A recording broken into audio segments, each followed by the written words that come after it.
புது கலர்ஸ் புது ஃபேஷனோட தி சென்னை சில்க்ஸ்ல இந்த பொங்கலை ஓஹோன்னு கொண்டாடுங்க. தி சென்னை சில்க்ஸ் ஸ்ரீநகர், வேளச்சேரி, கோபேட் மற்றும் திருவள்ளூர்.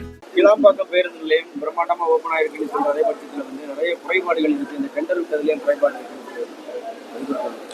கிளாம்பாக்கம் பேருந்து நிலையம் வந்தது வளர்ச்சிக்கான ஒரு விதை. தலைநகரத்துல கூட்டத்தை குறைப்பதற்காக, போக்குவரத்து நெரிசலை தவிர்ப்பதற்காக செய்யக்கூடிய ஒரு செயல்.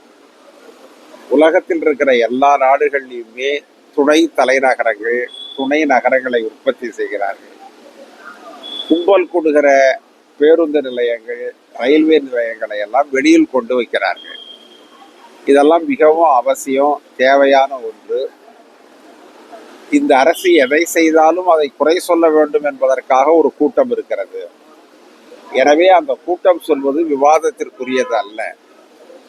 டெண்டரில் முறைகேடு என்றால் என்ன முறைகேடு என்று சொல்லுங்கள்.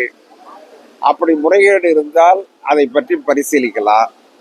உன்னை செஞ்சாலே முறைகேடுன்னு சொல்றது தவறு. அதை வன்மையாக பாஜக அதிமுக கூட்டணி பிளவுபட்டிருக்க நிலையில அதிமுக இந்தியா கூட்டணியில் இணையறதுக்கு வாய்ப்பு இருக்கா? அவங்க பேசுறாங்களா? அந்த மாதிரி நீங்க எடப்பாடியை போய் கேட்டு வாங்களேன். ஏன் உங்களுக்கு இவ்வளவு பெரிய சந்தேகம்? போய் கேட்டு வாங்க. செய்திகளை உடனுக்குடனும் துல்லியமாகவும் தெரிந்து கொள்ள சப்ஸ்கிரைப் பண்ணுங்க.